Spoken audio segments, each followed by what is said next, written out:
What's up, Riley?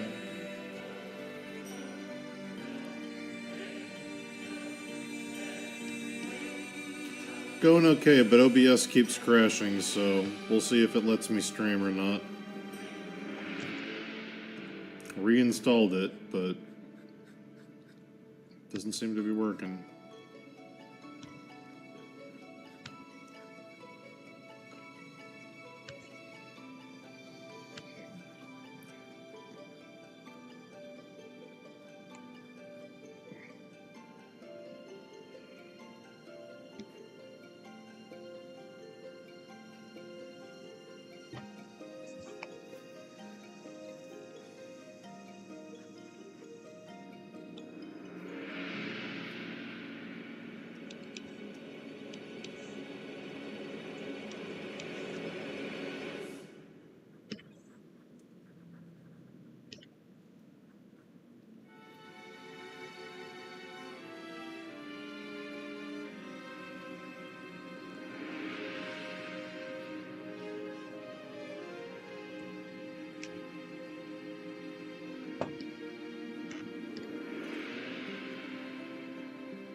Spent too much time outside in the sun and now I'm sleepy.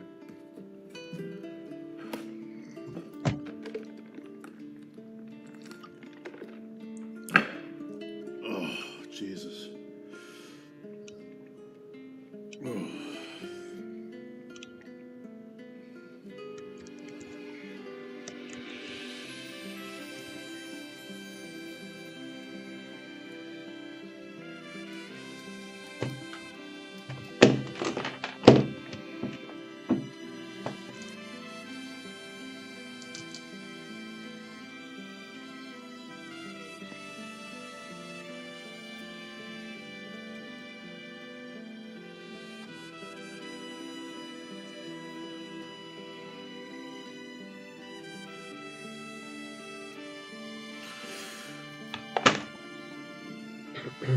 Oh, God.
Hi, today I would like to give you a chance to take a look at what I eat every day for my lunch meal. So, I'm not exaggerating the reality. This is the reality. And this is not a jealousy to my older friends. My older friends in my age, 50 years old now, have been posting, gorgeous lunch meal with their colleagues and maybe clients. So many of my older friends are now working as the director or top management, but I'm still just in the middle of the organization. And I'm not sure if you are familiar with my situation. I posted a video regarding my very, very tight home finance, my family finance. So I have to save money. So that's why every day I make my lunch, sometimes to bring my office, and sometimes eat my home when I work at home. So, and then actually every day is the same, like this sandwich made by the leftover from today's breakfast, and I brought this chocolate snack, and it costed me like just maybe 20 or 30 cents, because one package I paid like just $1, and one package has 6 pieces of this one, and 6 pieces of the chocolate snacks. So the total cost, I think, will be less than $1.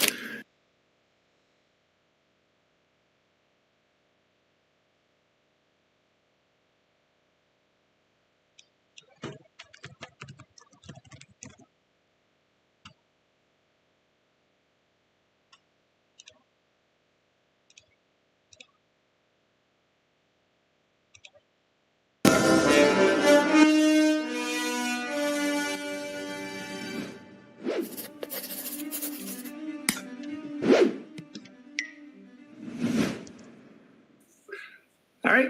Hey, everybody. Today's a bit of a different one. Oh my God, I don't even have a microphone. Oh, well, you know where it is. No. Follow the cord. Wrong cord. You're the one that set it down. I don't. What do you mean I said down? This is your office. I haven't had the microphone out for All a right. week. Hold on. It's right there beside you.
What's up? Welcome to this video where I'm going to talk about every single thing that I did to launch my silly little art shop. For those of you who don't know, hi, I'm Leecha. I'm an illustrator slash designer slash art person on the internet, and recently I did a whole series of vlogs of me prepping to launch and launching my art shop. And while I was doing that, I was looking for a lot of resources of like how to launch a online art shop, or like what to do, like a checklist maybe would be helpful. And I found it really hard to find something that was like the bullet points and like every single thing that you need to do in your shop prep slash shop opening journey. There's definitely lots of resources out there, but it seemed like I needed to kind of pull from lots of different sources. So I thought it would be helpful to put together a very thorough, very in-depth video of going through every single thing that I did from start to finish to launch my art shop. So yeah, that's this video. It's gonna be a long one, I think. I have lots of notes. I'll try to go quick, but you know how I am. I tend to ramble. So strap in and let's get started.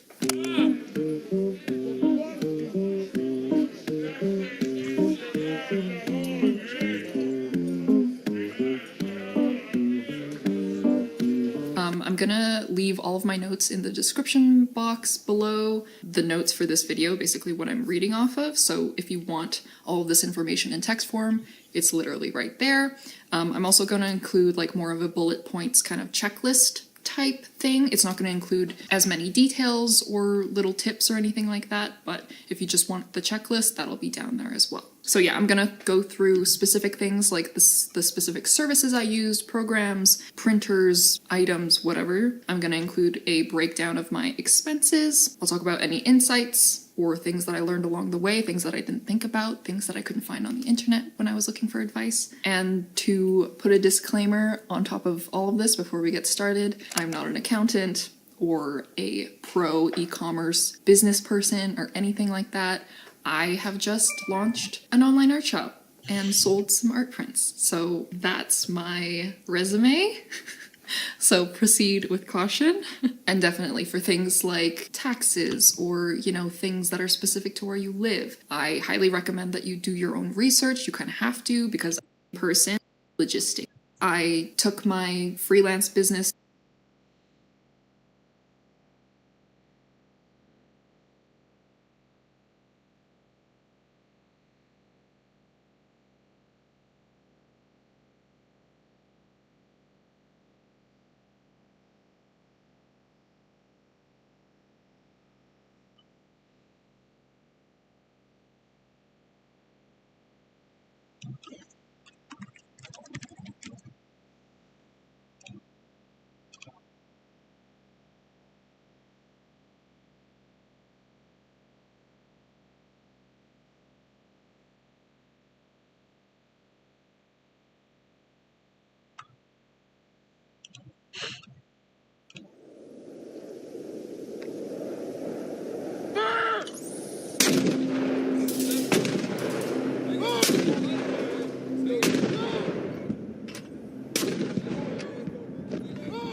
In March of 1951, 1 year into the Korean War, Private First Class Francis P. Wall and his regiment found themselves stationed near Chorwon in what is now North Korea, about 60 miles north of Seoul. The capital city had recently been recaptured, and UN forces were now pushing the Chinese army back north. After evacuating Korean locals from a nearby village, Francis's unit began bombarding the area with artillery. All of a sudden, the soldiers' attention was drawn to their right-hand side, off to the east. A large, round object, surrounded by orange light, was now floating down the side of the nearest mountain, heading toward the village. Baffled and unsure of what this thing was, when it later redirected itself back up the mountain towards their position, Francis quickly turned to his lieutenant and requested permission to fire on the object with his rifle. When he did, the object began firing back. But it wasn't firing bullets. What the hell is that? It feels like my skin's on fire.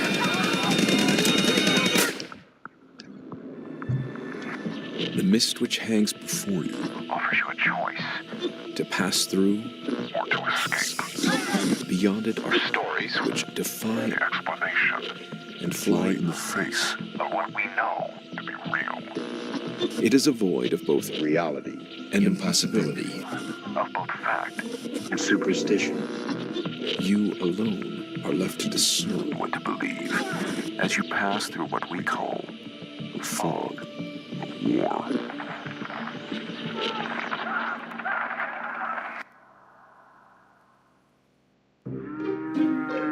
Recent headlines shocked the country when they announced the appearance of an unidentified flying object drifting through the sky over the United States.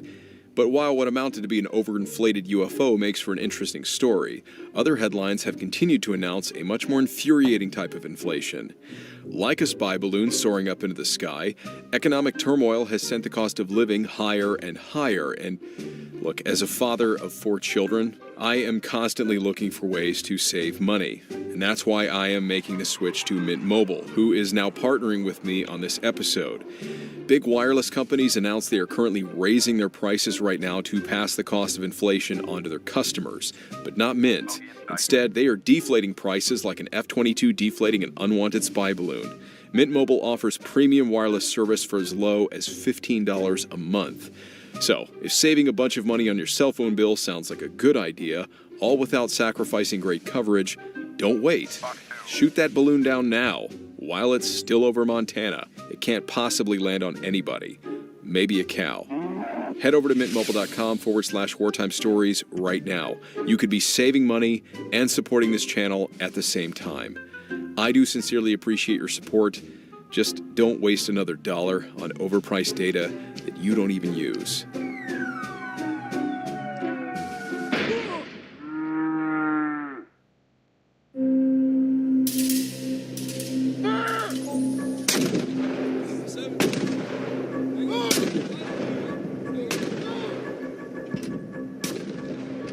My name is Francis P. Wall. This event that I'm about to relate to you is the truth. So help me God. It happened in the early spring of 1951 in the country of Korea. We were in the Army Infantry. I was in the 25th Division, 27th Regiment, 2nd Battalion, Easy Company. We were in what is known on the military maps as the Iron Triangle, near Chorwan.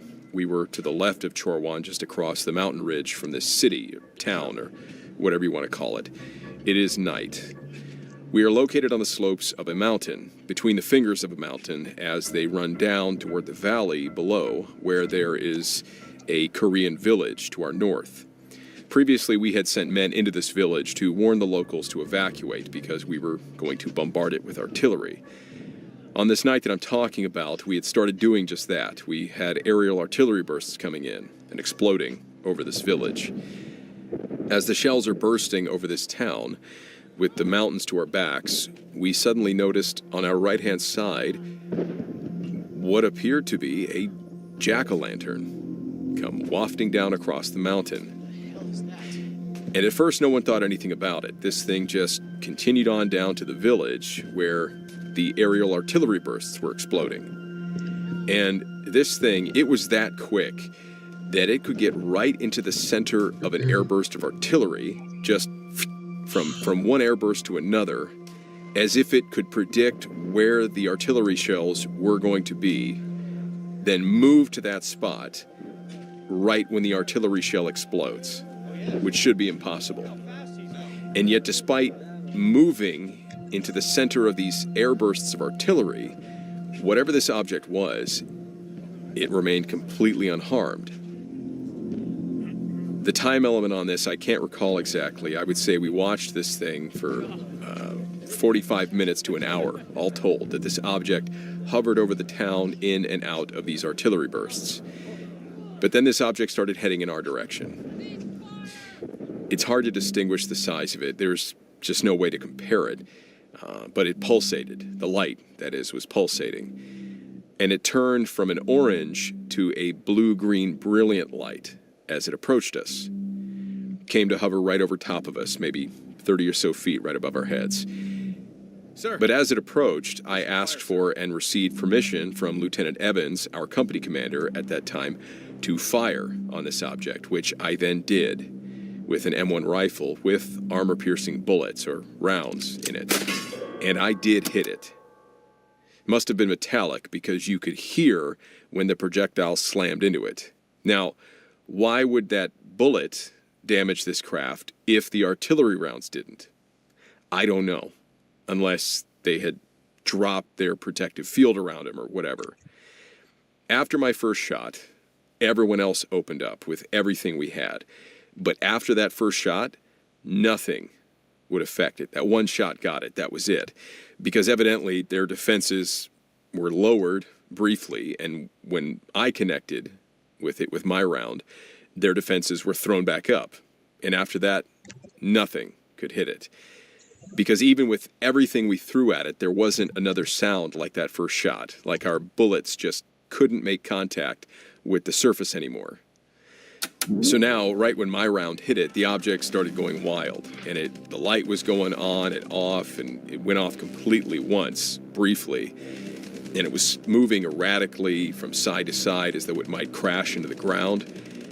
And then we heard a sound, which we had heard no sound previous to this, the sound of diesel locomotives revving up.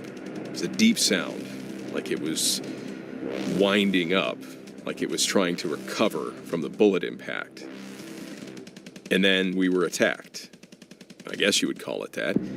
In any event, we were swept by some form of ray that was emitted in pulses, in waves that you could visually see only when it was aiming directly at you.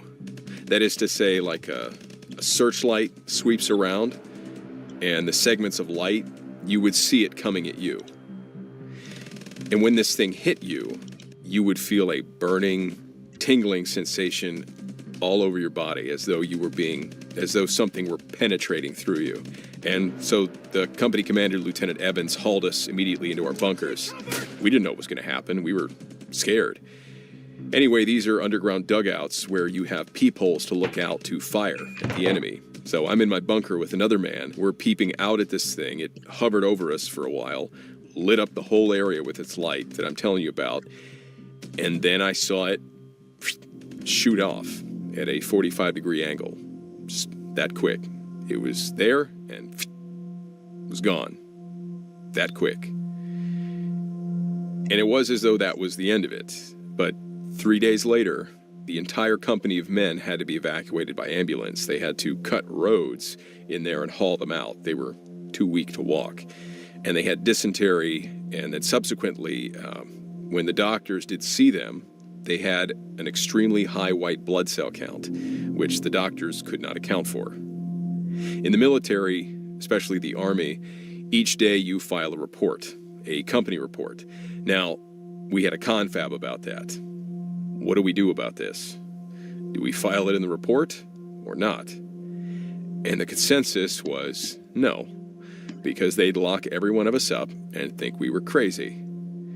At that time, no such thing as a UFO had ever been heard of, and we didn't know what it was. And I still don't know what it was.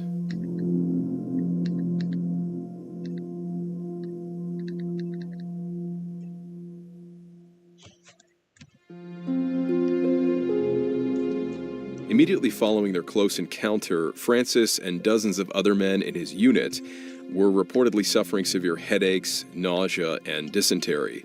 Vomiting continued for several days. Francis stated that for weeks he experienced a decreased appetite, but with an increased thirst for fluids.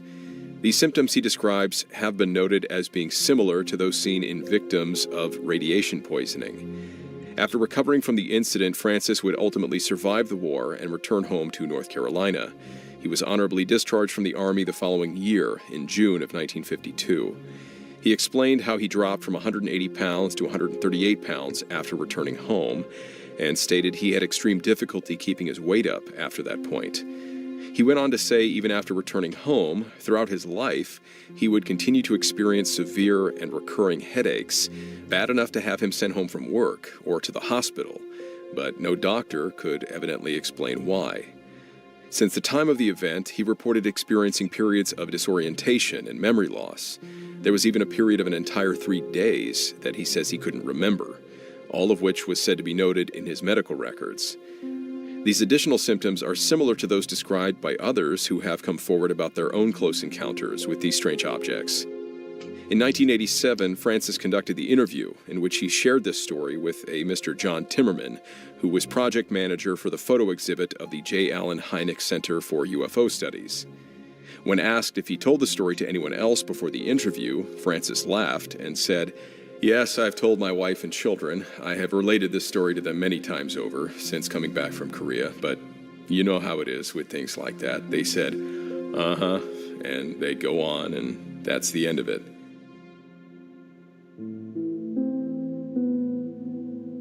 Francis was later contacted by a notable ufologist, Richard F. Haynes, for a follow-up interview that took place on May 10, 1989. All of this information gathered from Francis would then be published several years later in 1990 in Richard Haynes' book, Advanced Aerial Devices Reported During the Korean War. Francis was a veteran of not only the Korean conflict, but also a veteran of World War II, having reached the draft age of 18 in December of 1944, and then serving in the Merchant Marines until the war's end in 1945.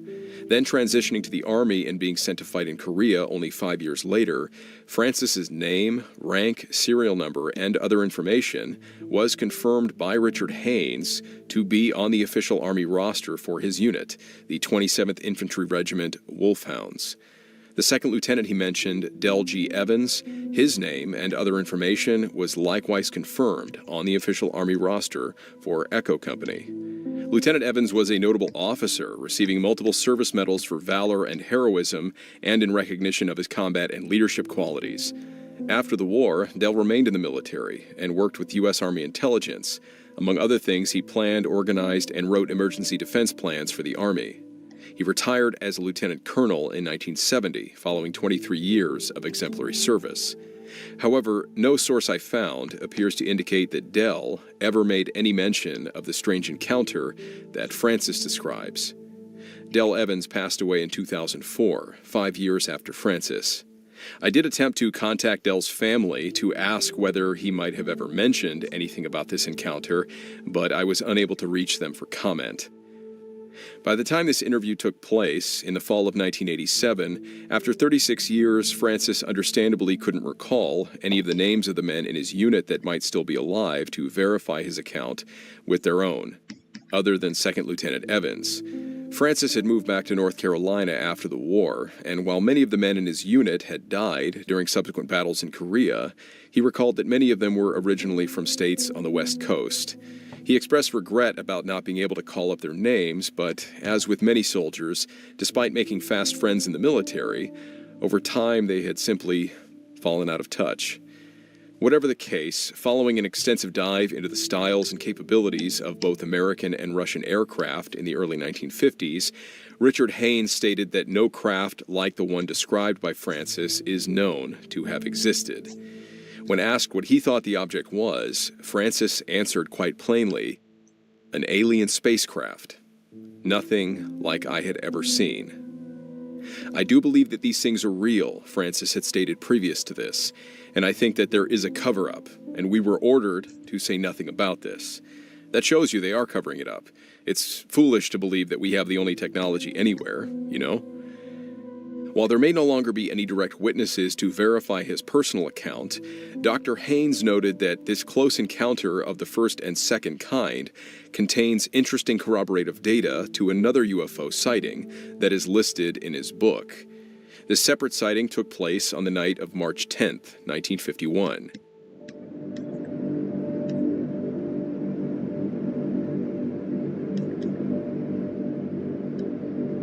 What the hell is that? Oh, everybody saw that, right? Yeah, I saw that. Anybody got eyes on? What was that flash of light? Couldn't tell you, sir. I mean, it looks like a flare, but how high are we right now, sir? 17,000 feet. What the hell is that, Eddie? It's like a ball of light, sir.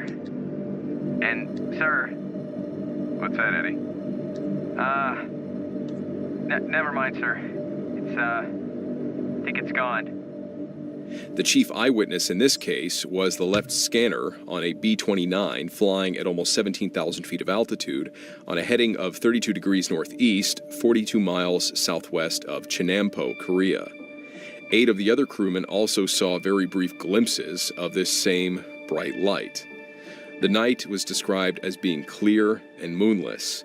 The main witness saw a flash of brilliant light at his 9 o'clock position that moved slightly downward and to the rear of the airplane. Not knowing what it was, the scanner reported it as a flare. The phenomenon appeared as a reddish-yellow glow that dropped slightly to the same elevation of the aircraft, then burst with bluish-white brilliance. It was estimated to be as large as a basketball and did not deviate from its straight course. However, none of the crew could confidently estimate the actual distance on anything except by sheer guess, so the object might have been larger and further away. The tail gunner and bombardier both reported seeing the blue-green or blue-white flash of light off the right wing of the aircraft, but were not at a vantage point to see the object. The pilot witnessed the object at 3 o'clock from the corner of his eye as a flash of blue-white or blue-green. None of the men saw any shape or shadows or anything resembling exhaust traces or anything that would identify this object as an aircraft. This was all according to a United States Air Force Staff Message Division report number Alpha 5394, dated 26 March 1951. The Air Force listed this case as unidentified in its Blue Book files, with the possibility of it being flak, a flare, or a meteor. Whether the object seen by the B-29 crew on March 10th is the same object that attacked the 27th Regiment at Chorwan is left to our own speculation. But consider that the port city of Chenampo sits about 90 miles west-northwest of Chorwan. Francis reported that when the UFO departed his location, it shot off in an upward direction, heading west. The B-29's location was reported as flying 42 miles southwest of Chenampo. This would mean they were 17,000 feet in the air due west of Chorwan and flying in a direction 30 degrees to the northeast, meaning Francis' position on the ground would have been about 120 miles to the east, off of their right wing. This would reasonably place their aircraft in the western flight path of the rapidly departing UFO. That, and seeing as the object was spotted off the right wing of the plane, and that its size and distance was indeterminable in the dark sky, this would also fit, since they said that the sky was clear, and that the object would have to approach their position from the east, from their right side. And while many accounts of Francis's story incorrectly state that the event took place in May of 1951, the unedited version of Francis' 1987 interview in Richard Haynes' book, it says nothing about the event taking place in the month of May. Francis seems unable to recall the exact date and merely stated that the UFO encounter occurred in the early spring. However, a quick dive into the chronology of the 25th Infantry Division's movements during the war offers us a better estimate of the date his unit would have been in the vicinity of Chorwan, and it was in fact in March. And I quote, "On March 7th, the 25th attacked across the Han and headed north, inflicting heavy casualties on the enemy. By the end of March, the 25th Division held a line above the Hantan River south of Chorwan, about 35 miles northeast of Seoul." The unit could not have been in that position in May, because on April 22nd, the Chinese launched another offensive, again pushing the UN forces back south. The 25th Division fell back through successive blocking positions to a line about 5 miles north of Seoul, where it remained through the month of May. So providing that Echo Company's individual movements placed them further to the north during this offensive, the date of March 10th, 1951, would be an acceptable date for Francis to be in the vicinity of Chorwan, the same night that the B-29 crew witnessed the object.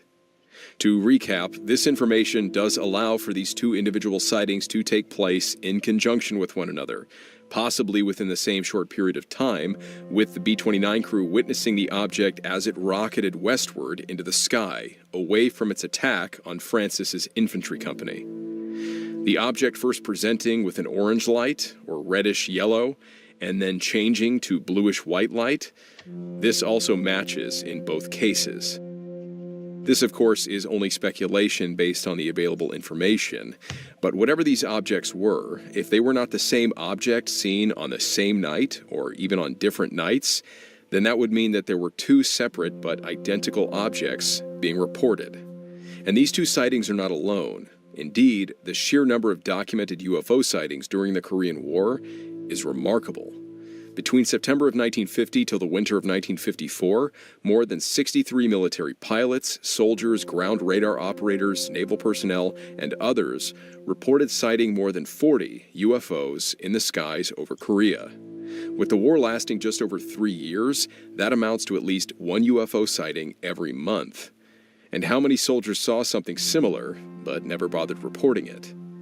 Along with events back home in the States, such as the Mantell UFO incident and other UFO sightings over American military bases around the time of World War II, it does seem the number of UFO reports by the U.S. military during the war in Korea are possibly what prompted the U.S. government to seriously investigate these sorts of incidents in an effort to evaluate what might amount to a potential military threat.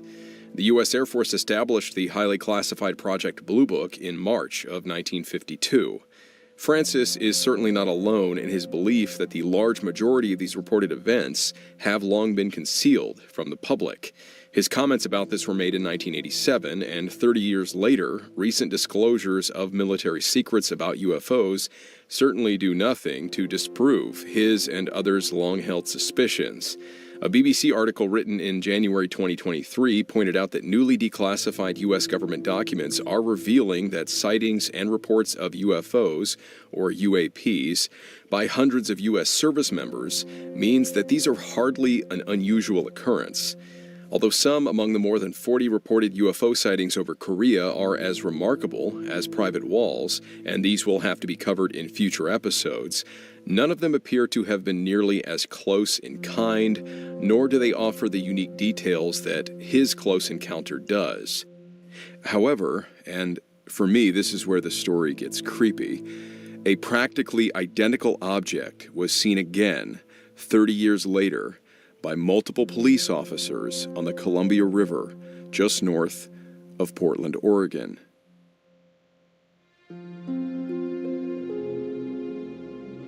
In the early hours of a cold, misty morning on March 17, 1981, St. Helens Police Department Sergeant Russell Yoakum reported a close encounter of the first kind. At 4:03 a.m., Yoakum was patrolling Highway 30 west of the Columbia River when he spotted a bright light moving in an easterly direction toward the Portland Airport upriver. While aircraft were known to regularly pass over the area on the way to the airport, he noted that the light was unusually bright, so much that it lit up the river like the sun was just coming up, like the whole area around the object was in broad daylight. I thought it was an aircraft landing light, but it was brighter than a normal landing light would be, Yoakum told the National Enquirer in 1981. Convinced that the light was not an aircraft, Yoakum radioed headquarters and then headed to the county courthouse to view the unidentified flying object from the banks of the Columbia River. A few local citizens and 2 Oregon State police officers, Ricky Cade and Tom McCartney, joined him there, and Yoakum got in contact with a man named Donald Askins via CB radio. Askins lived in a home across the river in Ridgeland, Washington, and went by the handle Lucky 13. He could not only see the light, but hear it, too. Askins reported an eerie and extremely loud noise that sounded like a power plant diesel motor and a screeching noise in between. Baffled, the officers set up a portable tape recorder 18 inches from their police radio to record their conversation with Askins and to catch the sound if it happened again. Askins offered to dangle his CB microphone out of the window of his home so he could transmit the sound, and the police drove to a nearby bluff that gave them a better view. And here is that tape recording.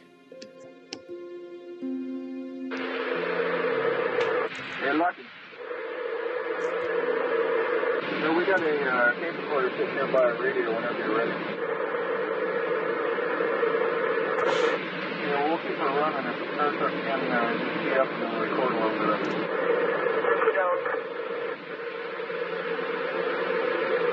Just didn't want to think we all screw loose.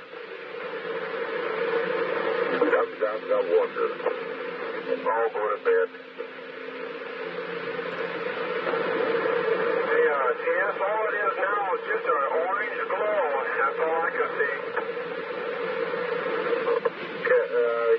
That's all you can see from that? You guys still watching on the other side of the river there? Yes, sir. Just an orange glow. Where did it go to? Up to the river or what? The sun's just coming up. Better not be. It's awful early. Awful early for the sun paper, Joe. I don't think the sun would just be in that one spot. I think it's moving out, you guys. At approximately 4:29 a.m., the light, this object, then began emitting the strange sound again.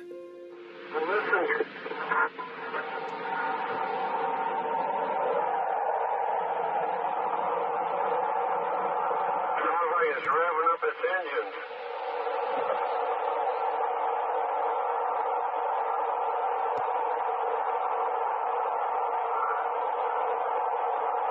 Can you hear it?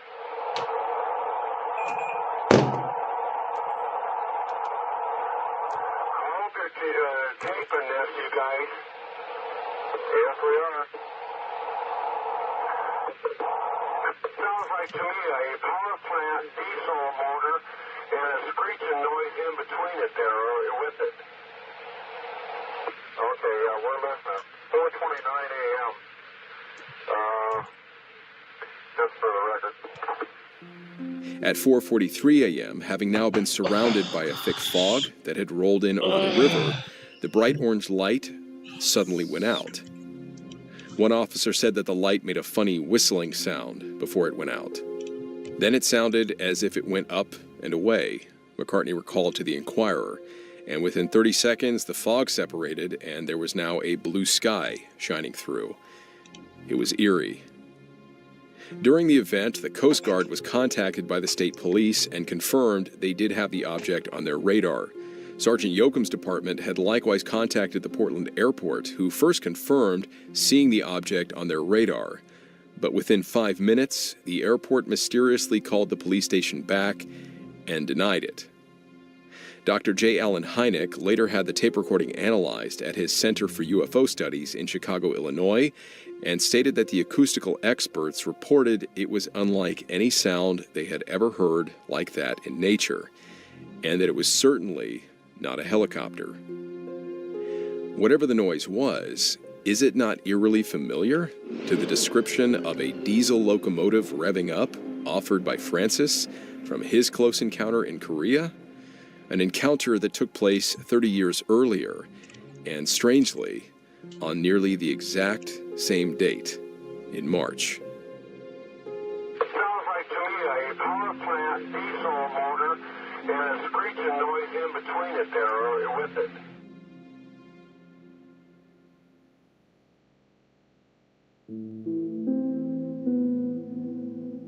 Francis Wall retired in 1969 at the relatively young age of just 42.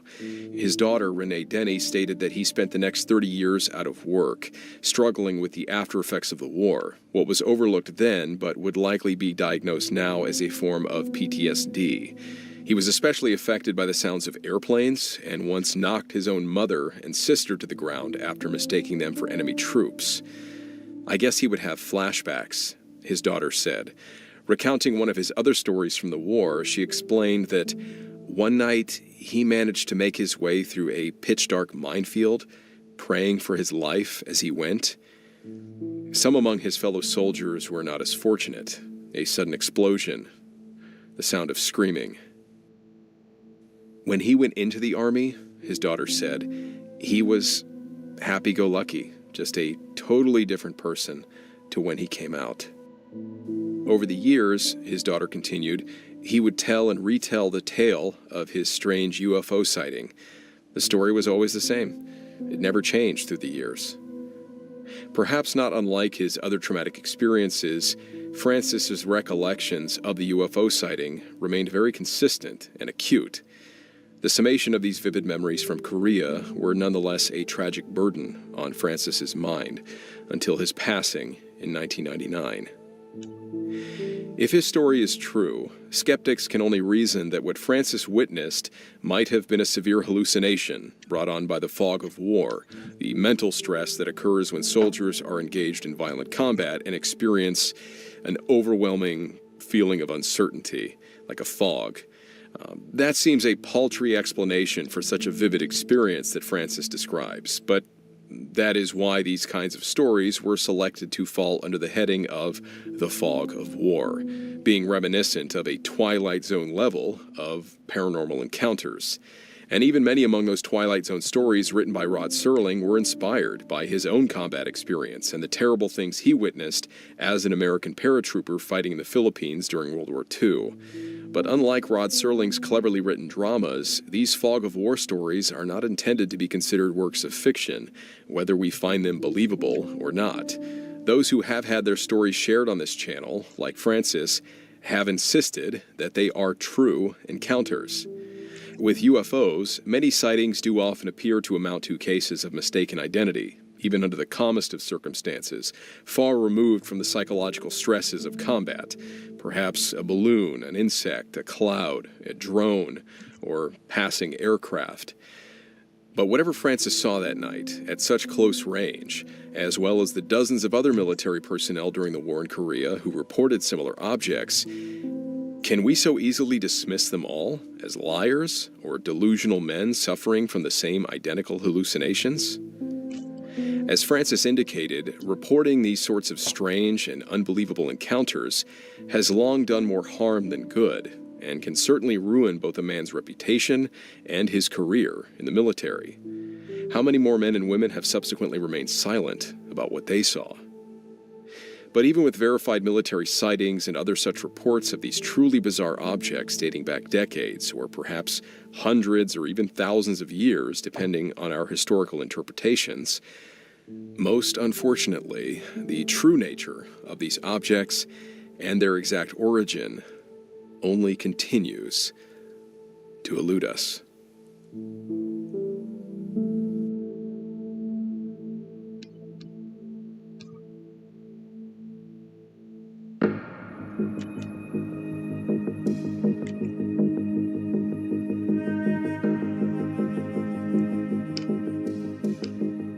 Thanks for sticking around for the credits. I don't really have a lot to offer you in addition to what was covered in the episode, other than to say that this is one of the more remarkable UFO stories I have yet seen or read. I've seen other videos on this story, but they just didn't cover the depth of the story and Francis's life and what his family said about it, as well as the other two events, which do, by their evidence, make it very hard for me not to believe Francis, as bizarre as his story is. But he was telling that story decades before that event in Washington.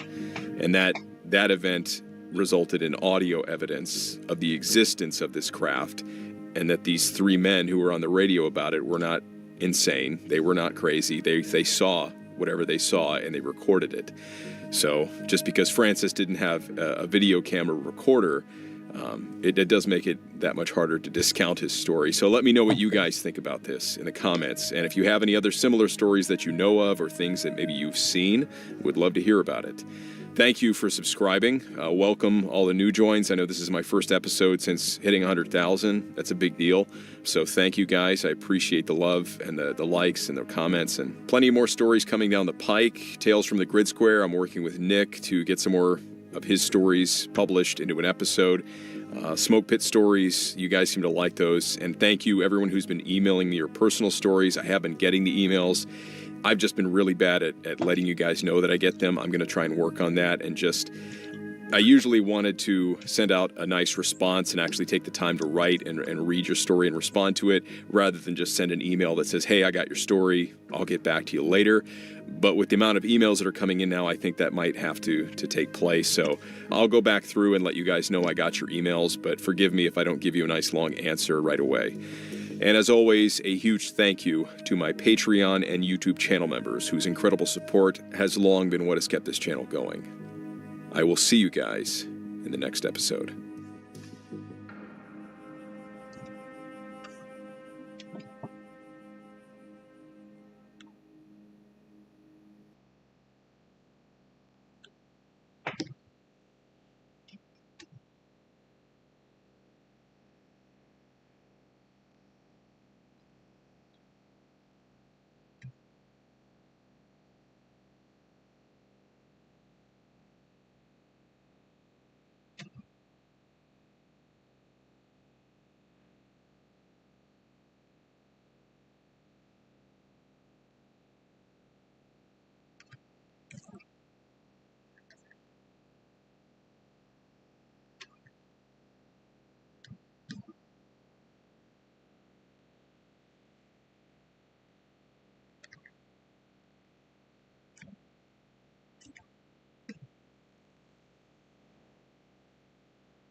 Welcome to civilization. Oh, wow, what an operation. This is huge. Did you build this? Yeah, Centinello. That's your Google Calendar. What does that mean? I love it. These deer go, and then what do you do? I grab my 22. This is toothache plant. You know, in permaculture, we're time scouts. What a place. It showed us how ridiculously dependent we are on systems that we're not even paying attention to. This is delicious. First world, third world, well, this is the fourth world, so you figure it out. It's pretty special. They've been doing this for almost a half century out here.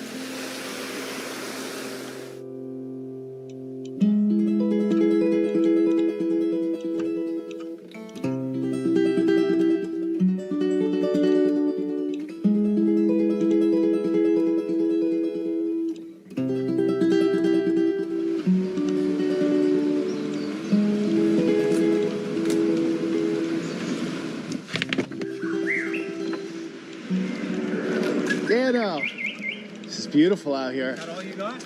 That's it. I roll. I was wondering if I needed to bring a wheelbarrow. Oh, no. Here's some peanut butter cookies. Thank you. Do you eat those? Do we eat them? Yeah. Okay. I thought you'd like something like that out here. Welcome to Waialua. It means twin waters. Wai is the Hawaiian word for water.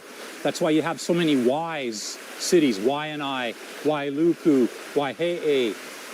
Because we live 500 feet off-road, wheelbarrows are a way of life. I have a small fleet of them. When did you first move here? Mid-70s, 76 I came. And you're from San Diego? Yeah. How many acres do you have back here? This is about an acre here, and we have an acre over there. This is a food forest here. In permaculture, we call it a food forest. We cleared it and we planted, and now everything here is a useful, edible plant. Is this cacao? This is cacao. This is our mother tree. My wife just harvested. These are real close. Remind me, I'll show you when we get home. Roasted cacao seeds. Okay. And we'll grind some into coffee. Great. I didn't realize what a out-of-the-box existence it is, but there have been times where I look at Robin and I go, I haven't seen another human being in 2 weeks, and I don't even notice it. I haven't been in a car in 2 weeks. When's the last time you saw TV? China Beach. I was in the 80s. So you've never even seen CNN or Fox News or any of this? In the 80s, we had no electricity, we had no radio, we had no television. In the 80s, when our girls were young, we had kerosene lamps. How many girls did you raise here? 4. And we happened to go over to Maui and we heard something about this guy named Michael Jackson who had caught himself on fire on stage. And then we were late night at a friend's house watching TV and this comedy show comes on and there was a little skit and then it was like the introductory skit and it goes, 15th anniversary Saturday Night Live. And we go, oh, this looks interesting. Let's watch this. I mean, I never even heard of Saturday Night Live. And this is after Gilda Radner and everything. So, I mean, we dropped out of, we were on Mars during the 80s. And we were doing this because... Where are you now? What planet? You know, in permaculture, we're time scouts. Bill Mawson would say we're time scouts. Because if I look at any landscape, I don't see what I'm seeing. I see what it was before, I see what it is now, and I see the various iterations that it's going to be. If we clear a piece of land and we want to plant it, we don't think about, oh, one crop of this. We do what's called time stacking. Okay, we want to have an orchard of trees. We can go put our avocado at 40-foot centers. But in the meantime, let's grow some edible hibiscus in between. And since those are going to go up, we can plant pumpkin that runs underneath that. But the pumpkin will disappear first. The edible hibiscus will last 3 years, and they will nurse in the avocado. So we actually go in and plant 4, 6, 8, 10 time things all at once. Welcome to civilization. Did you build this? Yeah, and I've had some really good help. But a lot of this, like this whole house, we go, okay, well, we can fit this big of a floor, let's build it. And then after the floor was done, we got up on there and go, where should we put the walls? Where should we go in? So there was never a drawing. Cookies! Yeah. Hello. Hello. Peter. Robin. Robin, nice to meet you. Nice to meet you too. Yeah. Thank you for letting me come. Yeah, you're very welcome. We're mic'd up already. Oh, you are. Not Yeah. me. Santee. Santee. Oh, there you go. Look at that. Santinello. That's your Google Calendar. What does that mean? Instead of putting it online, we got it. I love it. We just avoid Google as much as possible. They're in the same envelope with orcs. Orgs and Google in the same place. Orcs and Saruman, right? Google. I got to turn off the oven. Robin's making we call it chili rellenos, but it's really a green chili. Baked chili. Oh, great. Baked green chili, because we have duck eggs. And there's dozens under here. You like duck eggs better than chicken eggs? We like ducks better than chickens. So They're we just like- nicer to work with? Yes. In this climate, and it's a wet climate, and we have a confined space, ducks work. We actually raised chickens for years, and they were a different kind of work. And if I had more space, we are appropriatarians. We eat what's appropriate. We try to do work that's appropriate. In permaculture, work smart, not hard. You're not working hard? Not really. Well, not as No, hard as you know, we are meant to hang out like this and talk story and drink tea and have a good time. And then go do a little bit of work and then come back in and have a good time. That's what we're here for, is to help each other along the way. Humans are designed that way? Is that what you're saying? Yeah. People think permaculture is about agriculture. Well, yeah, that's part of it, but it's about this. It's about our neighbors. It's about everything. Sustainability pulls everything in. Sustainability is a big stew. It's hard to put into words, guys, but there's a very special, deep, relaxing feeling going on out here. It's tough to capture these in the visuals. I think some of it comes through, but obviously not like being here. Just the way the water comes through, the big trees, the greenery, being in the valley. I'm just describing how beautiful this place is. It's beautiful. Now, See this? A rope, and look at the other side of the bridge. Ropes tied to the trees. What does that tell you? When you're flooding. Yeah, the water gets to here. Oh, it rips that hard here. Yeah, and it's solid water from here past that other one. Oh, This wow. whole valley is underwater, and the bridges lift up, and I have to come and put them back. You can see, look at all the debris that's built up. I didn't make that pile right there, see? I don't know where this came from, but it came down and was wound up here. This is 2 months ago. So when it rains hard from That river gets big. Over here all the way across almost to your place. Underwater.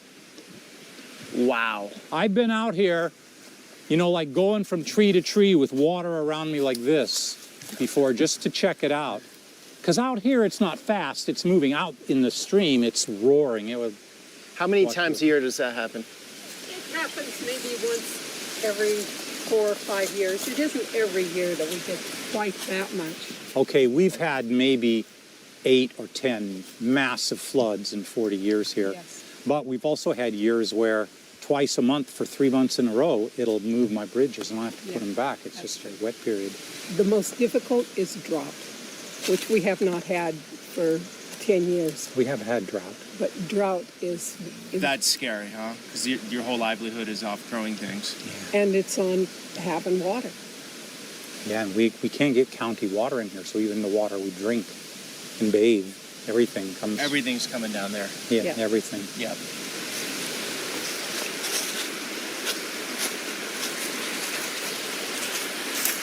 Look, they're massive.